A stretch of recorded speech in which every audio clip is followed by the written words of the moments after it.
Hello and welcome to FPLExpectAsians with me, Craig. Game week 5 is over, and has FPL returned to normal? Have the big hitters started hitting? We'll find out in this episode. We have FPL Mariner and James Stu with me here. Boys, how you doing? Finally. Wildcard Mariner, he's going to talk us through his team and how his wildcard went. As you can tell, it went very well. James Stu, how'd your team get on?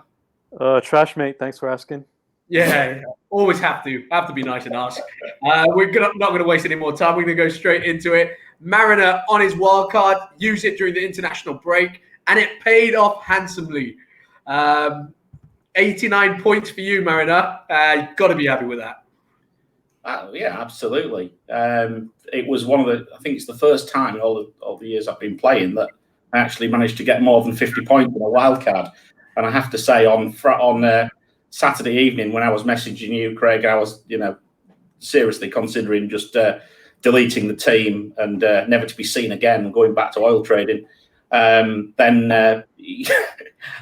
when Werner bagged finally and the new Richarlison, for me, Adams, the biggest troll of the lot now for me, decided to return finally just as I took him out. And then Rashford as well. So Saturday wasn't looking great, but thankfully, due to the likely lads, Son and Harry Kane, it turned nice for me in the end. So no, very happy. And I think, as I say, perhaps we might, as you mentioned in the intro, I think we're perhaps starting to see some normality returning, which if that's the case, I think it's good news for everybody. Well, not quite normal. We're not quite there yet because Martinez kept a clean sheet for you, got bonus points as well. Villa looking the real deal. I like him. I think it would be a choice between Martinez or another Villa defender. And I just think at the moment Martinez looks a decent option given the fact that I wanted to have Wolves cover for the next few weeks. I wanted to keep a Liverpool defender, even despite the woes that they're having. Shout out for Leeds United and James, Dallas, I hope is the right choice, James. You'll tell me that later, no doubt. And also Lamptey as well. So, I've got a KWP. So from that side of things, I'm very happy with the sort of like the flexibility that the team actually gives me. Return size was very unlucky. It could have been a 3-figure score this week. So defensive wise, everything looks good. Moving on, Pulisic was a bit of a gamble, didn't pay off, but I think he's there for the long term. I just hope he doesn't play right back like he did on Saturday, seemingly. Salah did bits, didn't he? Grealish. I didn't watch that game, to be honest, so I didn't see a great deal of the Villa game. But again, it looks like he's involved, looking at the stats. And then I'll come back to Spurs in a minute. But Mopai, is that a mistake? That remains to be seen. I think let's wait and see what happens against West Brom. Calvert-Lewin was amazing again as usual, and then Spurs, and quite frankly, it was the easiest captaincy watch of the season because it didn't take long, did it? No, it didn't. Within 30 minutes, they were cruising, and you thought it was going to be even more. And I think most Kane and Son owners would have been licking their lips after a quarter of an hour. Oh, the wine was uncorked. It was pouring. It was amazing. Like it is now, then. Yeah, like that. Yeah. Just out the picture. But no, I mean, look, I have to be honest. First 15 minutes looked amazing, didn't they? And then, in fact, first half it looked amazing, and they just looked so good. And they seem. I was listening and reading a few articles this week, and it seems like because they've been playing together for such a long time, they've just got this knack now of knowing. Kane doesn't need to look up; he just pings that ball, and he knows where Son is, and that's what's so appealing to me at the moment with Spurs. I think they look really, really good. Is the Spurs double up the way to go forward now? I think it's very difficult not to if you are, particularly if you want to try and perhaps climb the ranks, because I think it's been said a few times on a few different spots this week, and also on Twitter. You almost need a differential, and the differential is both, not just one of them.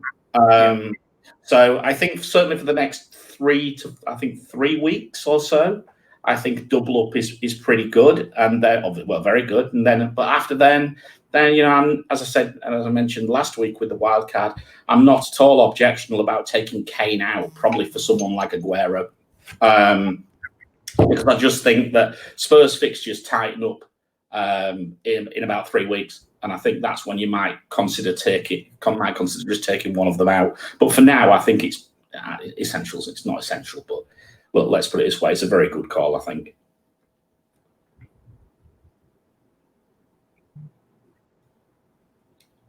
Do you think you missed something there with picking Grealish over Barkley? Now, you posted something on our group chat, which was quite interesting in terms of ownership. I mean, Grealish trumps Barkley by considerable amount in terms of ownership, but in terms of returns, Barkley's right up there. He is. I mean, if you compare the two, Grealish, obviously the big difference is the pricing, which obviously pointed me toward. Well, I could have gone to Barkley, but bear in mind, Barkley scored again this weekend, and Barkley had only played 90 minutes prior to my wild card, okay? But yeah, looking at it, 1.3 million cheaper. Barkley has still got an XI of about 0.54. He is good value. Is he on penalties, though? I don't think we know. Yeah, I think that remains to be seen. But, I mean, just looking out there, I mean, unless Ollie Watkins comes in and obviously as a striker, as a big money signing, comes in and takes it, I can't really see any outstanding penalty takers there. No, I mean, if it is Barkley, it's Barkley. But I think the good thing and the most interesting thing about Barkley against Grealish now is the ownership, and there's just a decimal place in the wrong place. 23% Grealish, 2.3 Barkley. So, Barkley is a big differential.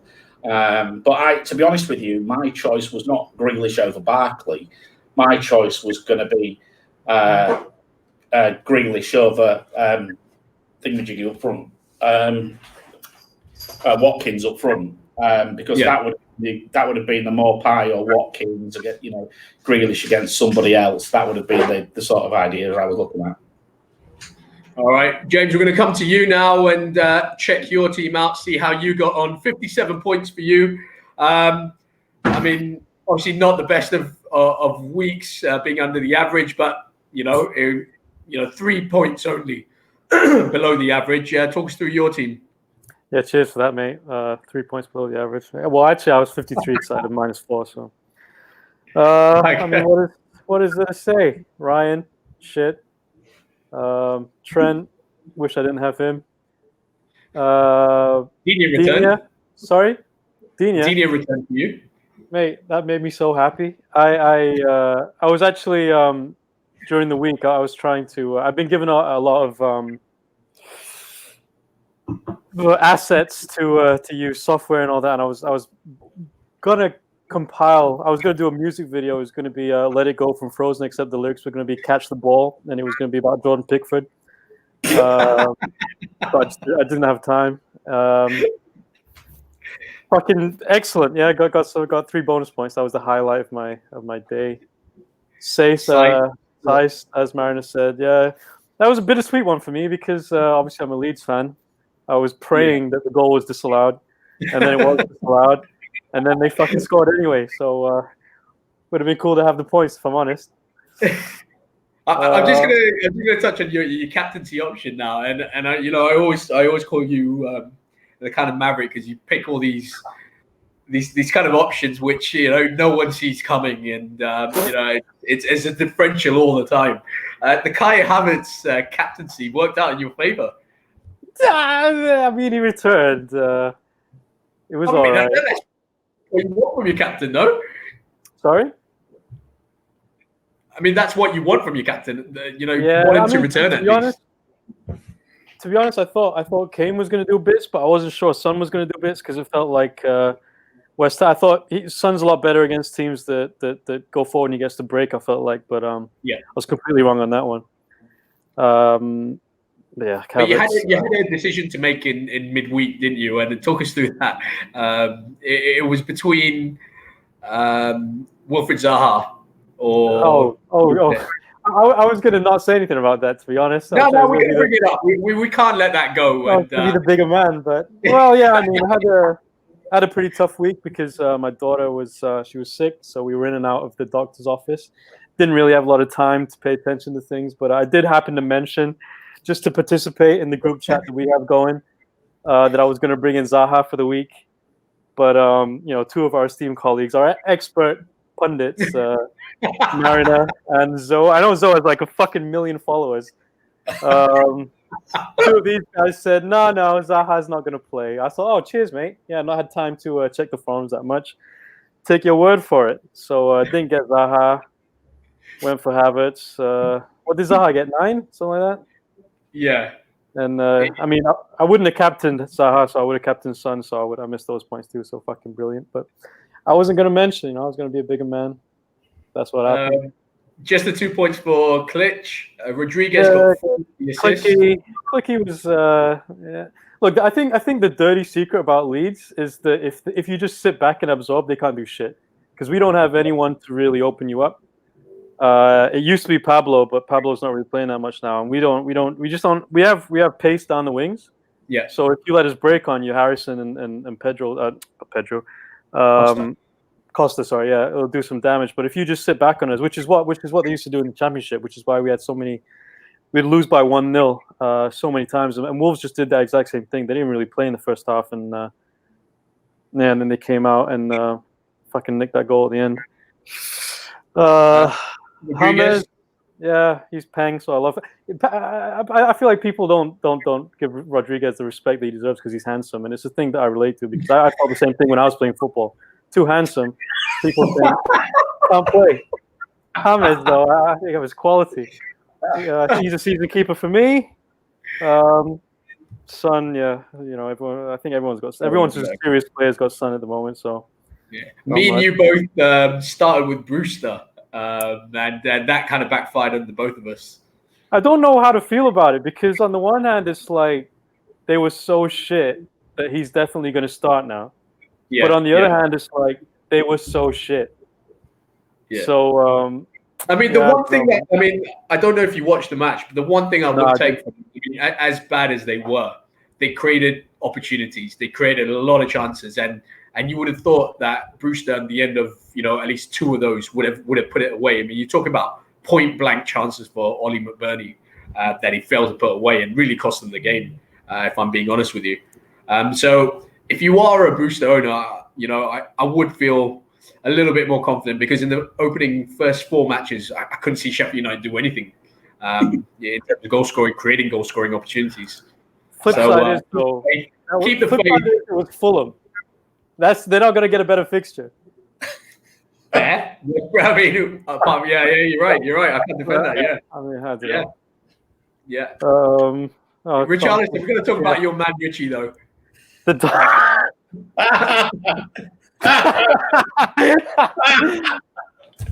mean, brilliant. Awesome. It's just like when we were talking before the season, and I was saying I had my whole thing about how like the margin between say top 50k and top 10k is luck.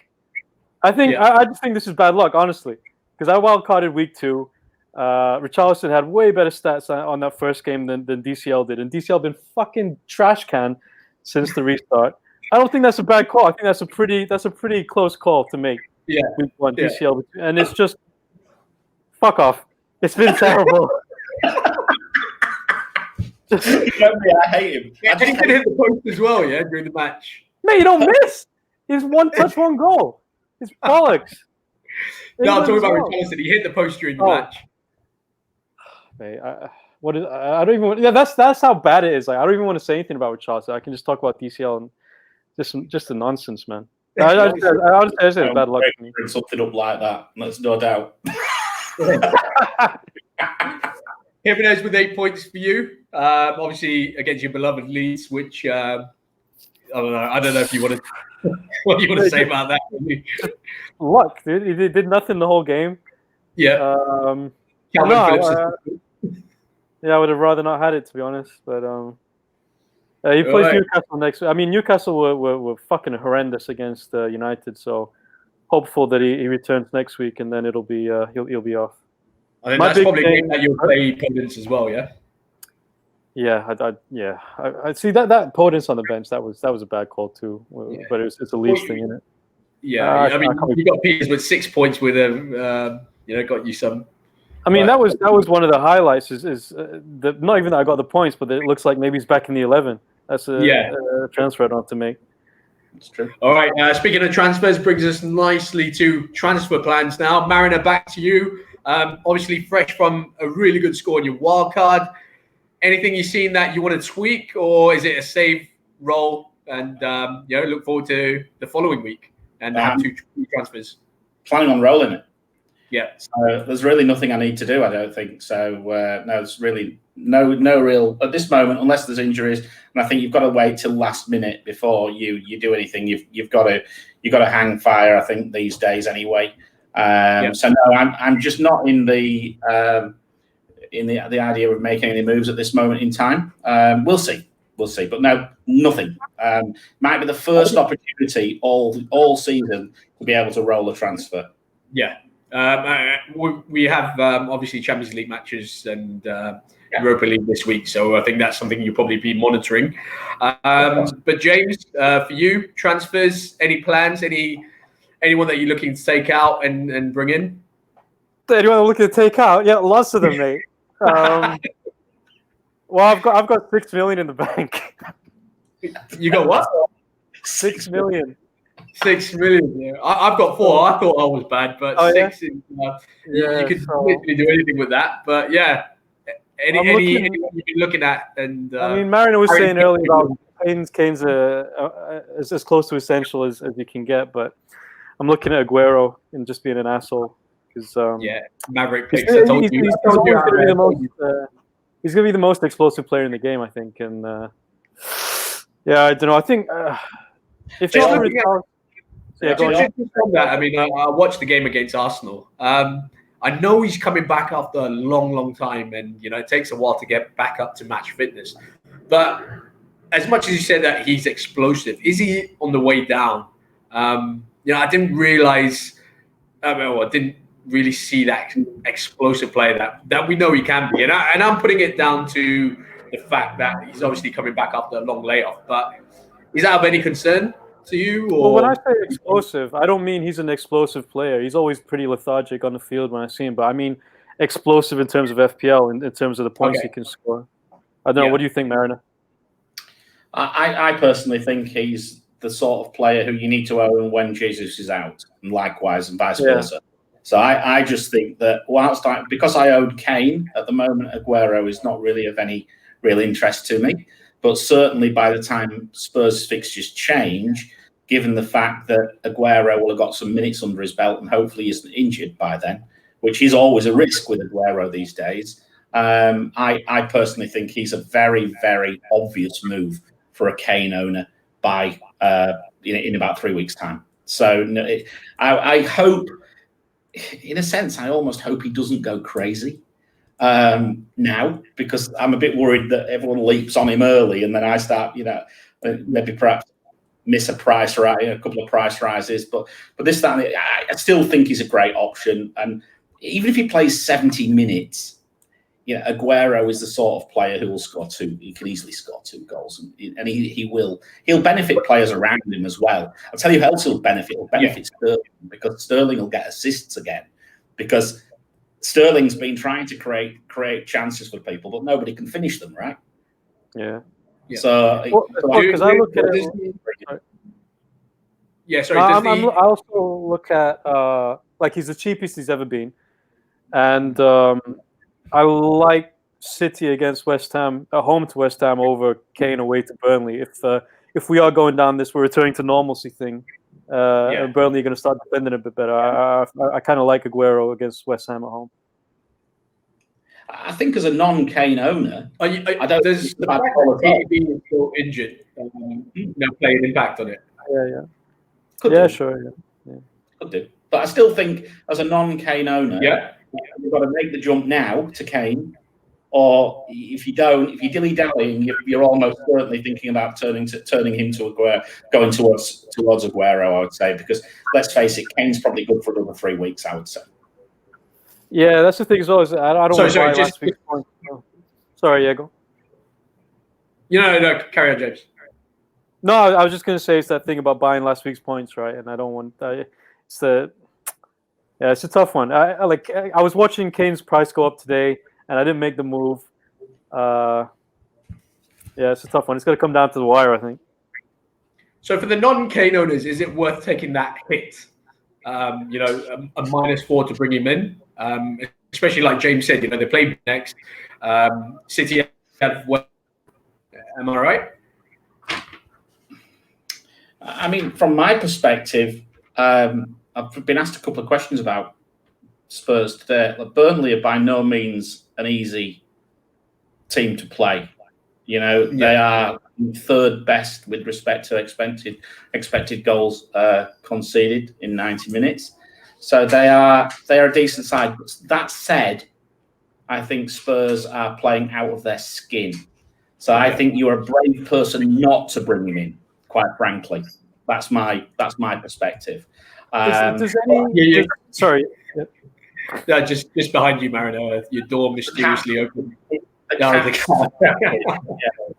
was just going to say, do you think at all about the fact that, what's Mourinho's reaction going to be to that game? I would think that his reaction is going to be like, I don't want to concede 3 again. And does he go in with a slightly different mindset? And because I look at it, feel like we're scoring. They were playing beautiful offensive play. Are they going to take the opportunity against a team like Burnley? You don't score much to focus a little bit more on defense. I don't know. See, I think that will come down to his substitutions, because I think Mourinho gets a lot of criticism for his substitutions and kind of being so defensive. But the 2 of the substitutions that he made were attacking ones. He brought Lucas Moura on. He brought Gareth Bale on at 3-0 up, which is usually when you kind of close shop and just protect that lead. So I think that in terms of his lineup, I don't think we'll see a defensive lineup as such. But I think in terms of substitutions, would he make that same mistake again and really go gung ho and try and get that 4th, or will he kind of bring another defender on, which wouldn't surprise us. It's very Mourinho-esque. So I think that would be the one thing that I'd look out for. But in terms of lineup, I mean, he's never going to drop Son. He's never going to drop Kane. It's only Gareth Bale. At which point do we start looking at him and bringing him in? It's a good one, because I think that Mourinho, it's very un-Mourinho-like to actually have 3 players like that on the pitch, right? Yeah, it's very against the way he normally plays. But when you've got an embarrassment of riches like that, I find it hard to think that he will not play him. So I think Bale's going to be in our minds sooner rather than later. But he didn't look fit to me, and he was blowing out his ass after about 5. He was, yeah. I mean, he looked nearly as fit as me. Even that run where he nearly got the 4th goal for them. I mean, by the time he reached the penalty area, he was gone. He was absolutely gone, and that impacted the finish. When they fall over like that, that's a fitness thing. Yeah, exactly. That just reminded of me in Sunday League football. You do all the good stuff and then trip over the ball at 6 yards out. Typical, right? But I mean, that was the one where I could have had more points out this week, right? Because that was a Kane. That would have been a dodgy Kane assist. Let's face it, but it would have been a Kane assist. Yeah. So Kane to come in at any cost from Mariner. James obviously looking with 6 million in the bank. Obviously looking to bring Kane in as well. Did anyone else catch your eye over the weekend? Obviously, United kind of back to normal. Bruno Fernandes missed the penalty, but instrumental, on the pitch, scored a goal, got a couple of assists, and a good return in the end. Is that someone we should be considering as well? I mean, United got another penalty yesterday. He did miss again, but he managed to retake it. But Bruno, is he coming near essential? For me, if you're asking me, I'd say no. I still don't think he is. I think Son at $1 million, just $1 million and a bit cheaper. I still think is a very, very good option at this moment in time. I mean, look, Fernandez is going to get these dodgy penalties, isn't he? But he's missing them now, which is quite interesting. But I think, look, he's not a bad pick. He still comes up very high on. I've got this captaincy metric, which I put out on Twitter every week. And he came very high up. I think a few people captained him and luckily got some returns. But not that many. So I think, from my perspective, Fernandez, I don't know that I'd bring him in. But at the same time, yeah, if you've got him, you'd definitely hold him, wouldn't you? For sure. I would anyway. I don't know. It's just the fixtures that United have coming up as well, which aren't particularly easy. Chelsea this weekend, obviously, Arsenal very soon. So not exactly a nice run of fixtures. But James, over the weekend, anyone else? Bruno. Not for, I did look at Werner, but no, Bruno not for me. Just because I think there's so many options in midfield, and but Tellez, I am very intrigued by. Tellez, yeah. I mean, he had a good game yesterday, and I think the one thing to take from the Champions League match was that how high up the pitch he gets, almost Robertson-like. But that could be due to the fact that United played 3 at the back as well. But he was on corners. Yeah. So I like him. The only one that caught my eye really, I think, was actually Neto. I think Pedro Neto was an intriguing prospect in the Leeds game. I felt like he played the whole 90 and he took off Podence and he kept Neto on. And Neto for large parts of the game was the one trying to make things happen. I felt like he's a bit quick as well, isn't he? It really looked like nothing was going to happen unless he made it happen. But yeah, sorry, go on, man. I just think the problem with Wolves, though, is the same with Podence. I was big on Podence in pre-season. I've been big play on him. And I just can't help but think that they're good value, but are they really going to score more than 1 goal a game? And that's my concern with Wolves. So I'm tempted. I'm cooling on Wolves altogether, actually. I'm okay with Saiss because I think he'll just move into more like a left centre back, and rather than I don't think he'll go out the team. So I'm okay with someone like Saiss. But that said, I think the rest of it, and even Jimenez, quite frankly, I think there's better options out there than him. Oh yeah, I went out of the Jimenez market immediately. Yeah, so I just think Neto. Yeah, I mean, good value, but is there better value out there? I would say give it 2 weeks' time. 100% there is. Souček. Souček's fixtures are now going green on my little ticker. And that's the thing where I've been very keen on holding Souček till then, because I think West Ham in the coming weeks could be really good value, and I think that's that's probably a team which I'm very interested in going forwards. Yeah, Souček's a funny one because he always seems to get into the positions without actually getting the returns. Always coming close to scoring, but never quite getting there. The story of my life, Craig.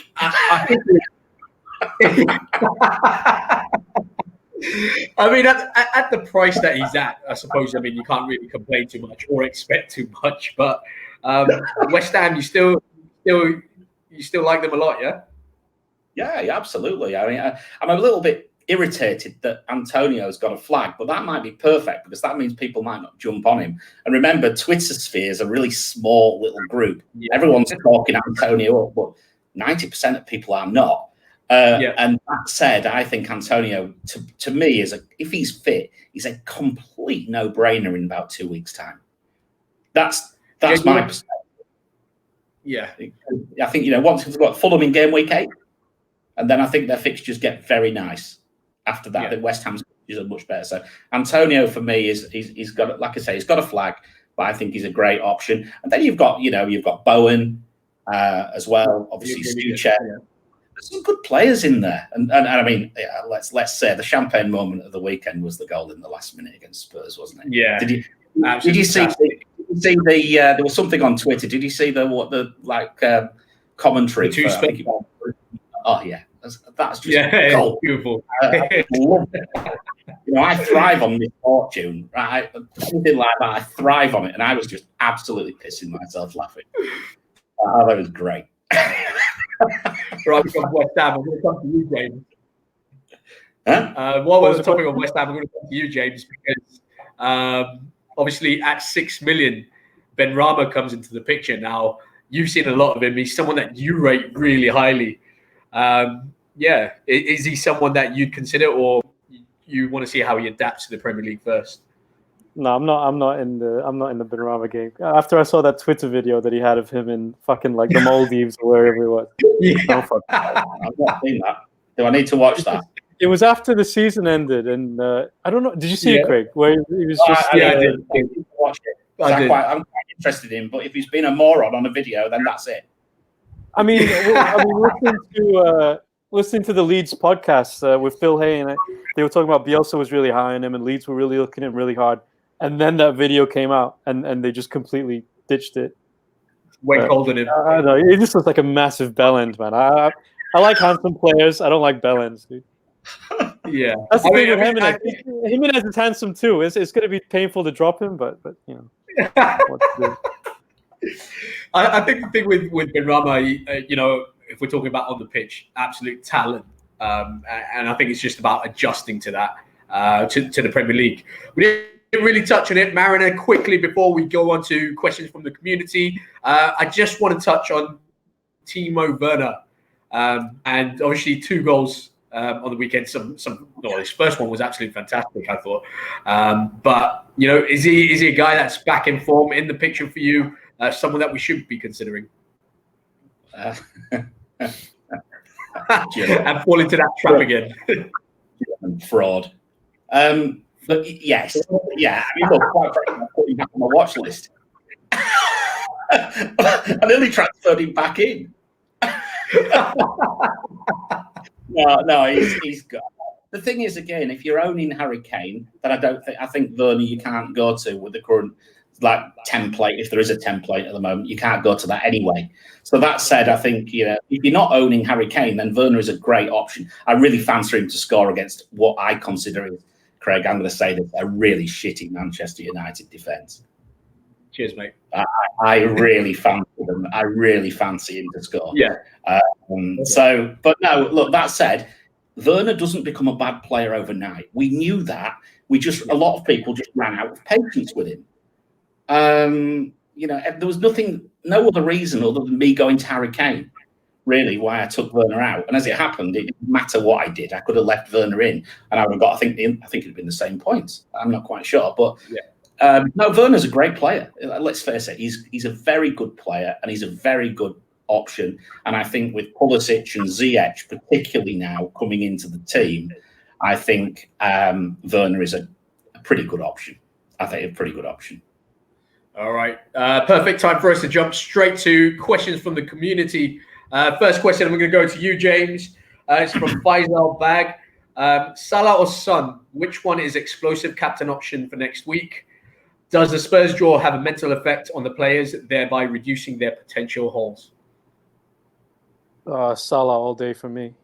Salah all day? Yeah. Sheffield United, right? Trash. Yeah.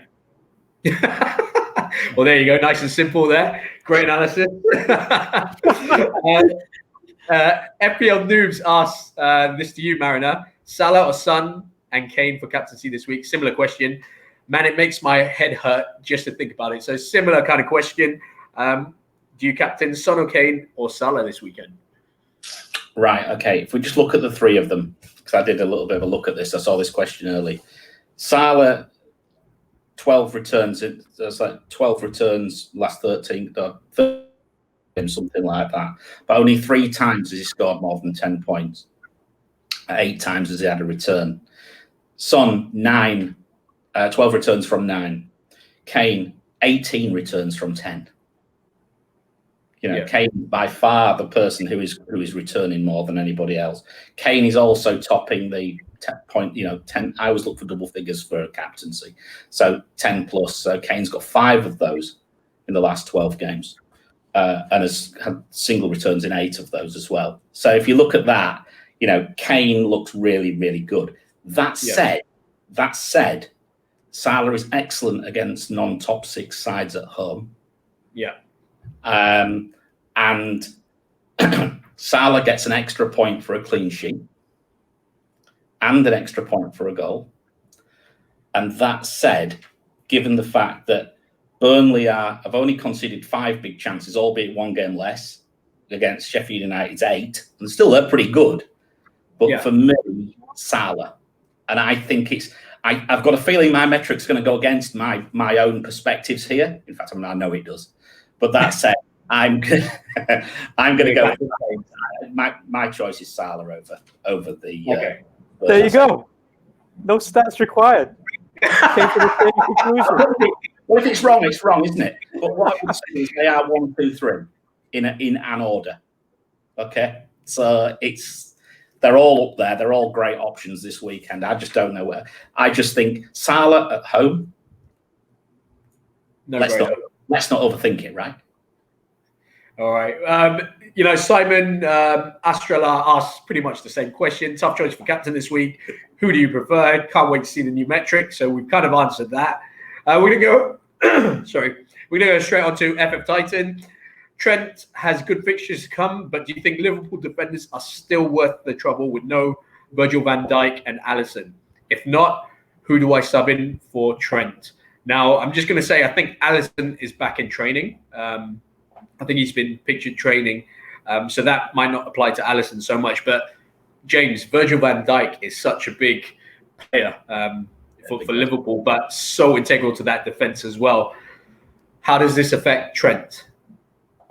I mean, my personal opinion. Well, first of all, I don't think that they go suddenly from a top tier defense to a shit defense. They're still a good defense, I think. For me personally, I feel like Robbo is still good.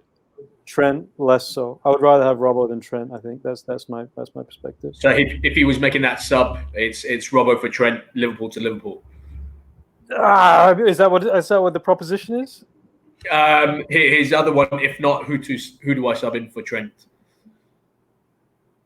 I mean, if you have to, I prefer Robbo. I don't know. I mean, you got to see the rest of the team, right? I think Lamptey's a good pick. Yeah, it depends what you want to do with your money in that. But for the Liverpool defense, I don't think they're suddenly bad, and I think Robbo is better than Trent. Would you say that by picking Trent, you're not exactly picking him for his clean sheets, but it's more for his attacking returns, which he hasn't really delivered this season compared to Robbo. But I mean, you don't spend 7.5 million just for clean sheets. It's more for him getting those free kicks, whipping those balls in, and doing what which I think is his best part of his game. Yeah, but I mean, the thing that I think is that because he's become such a no-brainer, you just put him in your team, and you don't really think about how much he's costing you until you actually remove him, and then you see how much more money you have. And I think it's gotten to the fact that he's so template that people aren't even considering what they could do with that extra 3 million or something. I think it's worth thinking about now. Definitely. Perfect. I agree. Oh, you're gonna go? Yeah, go on. I was just going to add, if I was looking at somebody other than Liverpool, I would look at Everton. I would look at an Everton defender if indeed I didn't already own 2. If I only had one, if I only owned one of either DCL or Rodriguez, then I would possibly look at an Everton defender because I don't see why not. I think he's not too bad. He's up there with respect to options. A cheaper option would be Keane. Yeah, I was going to say I like Keane better because he's a good header of the ball.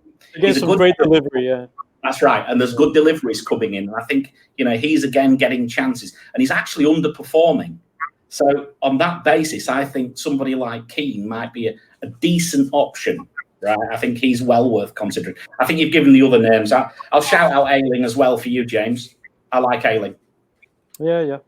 I think the thing with Ayling and Dallas is I think they're going to do about the same come the end of the season. So just pick one and just ride it, I think. Yeah. Okay, the next question comes from FPL only last. Salah versus Kane, captain option, please. We've already answered that, so we're going to move on. He adds Mane into the mix, though. Joe Lowe, asked about Mane and whether he's worth the captain pick. Home to Sheffield United. We talked about Salah. Didn't really include Mane in that. How's it look in your metric? He's not quite there because he's not had the returns over the last 12 weeks. And I think that's half the problem. I think Mane's is an explosive option, but he's not necessarily a consistent option. And I think that for me, that's been that's I think where he just misbehaves a little bit in the metric compared to. I'll show it. I'll put it out on Friday morning as usual. But I think he's on fifth from memory rather than he's not there. He's not at the same level as Salah. That said, Mane and Robertson, that link up is really tasty, right? And I do think that you're playing Sheffield United, and whilst they are not terrible, I still think that if you only own Mane and you don't own Salah, and you could possibly I think it would be well worth considering going over a Spurs asset, perhaps. That would be my perspective, anyway. All right, FPL Banger asked us a question which we've already answered, but I'll read it out. But do look earlier on in the video; it has been answered. Looking forward to this, guys. Salah versus Kane, the obvious question for captaincy, and also Grealish versus Barkley, something that we did cover on Game Week 5 reaction, if I'm not mistaken. So at the start of the video, do have a look on earlier there. One of our very own experts has asked a question, which is a little bit weird, but we'll answer it. Question 1. So we've seen more goals than average per match day at this stage of any previous seasons. What do you guys think contribute to this? No fans, no top 6 getting brave with their tactics, no proper preseason. And do you think this anomaly will resume? So basically, what's going on? We've seen a truckload of goals so far this season.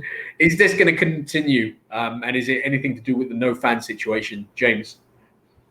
I feel like I've spoken about this on a previous one, so I'll pass it over to Mariner.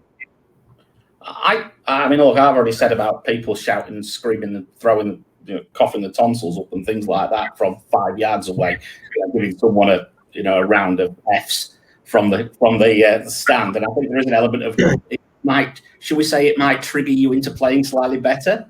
But that said, I think it's a lot of it. It could be pre-season. How many weeks do you normally get for a good solid pre-season? We're now 5 weeks. 5, yeah. And how much pre-season did some of these teams get? None. So are we now just getting to that point 6 weeks in where we are starting to see the equivalent of a pre-season running off and people being ready? And if again, I called the 0-0 draw, didn't I, last week? It's the first one. And I think that's an interesting thing. I think you noticed it was quite noticeable. I think, yes, there was still plenty of goals, but I think it was quite noticeable that things just started to just line up a little bit, like we said at the outset of it all. And I think that might be to do with the fact that now we're getting to a stage where there's a bit of fitness in people's legs. Of course, there's still lots of issues, still games thick and fast. But I think, I think pre-season is a bigger thing than what people perhaps gave credit to. Certainly for the big teams, certainly the teams who missed that first week. Yeah.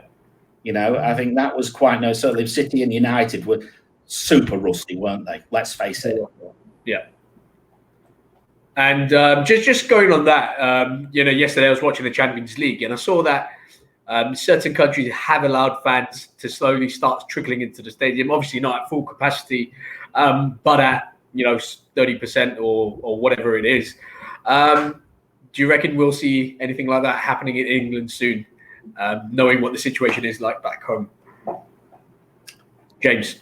I can't imagine it. I can't imagine it personally, and I think it's really hurt the promoted teams, to be honest. I mean, it leads bias again or whatever, but I feel like promoted teams usually have that little boost in the first kind of 5-6 weeks because the fans are all up for it, and then it kind of dissipates and it equalizes. I feel like the promoted teams have not had that bump that you usually get. I actually think we're more likely to see a break in the season than we are fans back. Wow. Okay. Big words. How that will affect our FPL teams remains.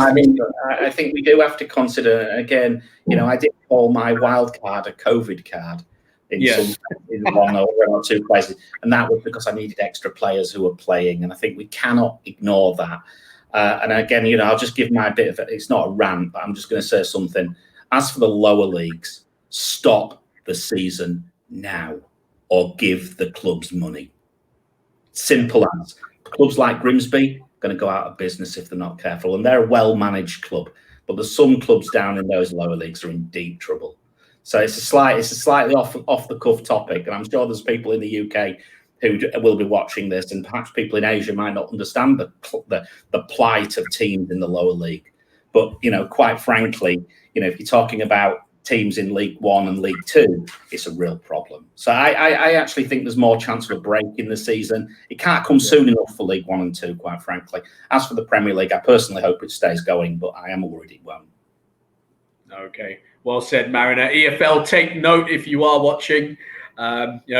Do think of the lower league clubs as well. But boys, that's all the time we have for. Thank you so much for being on the show today.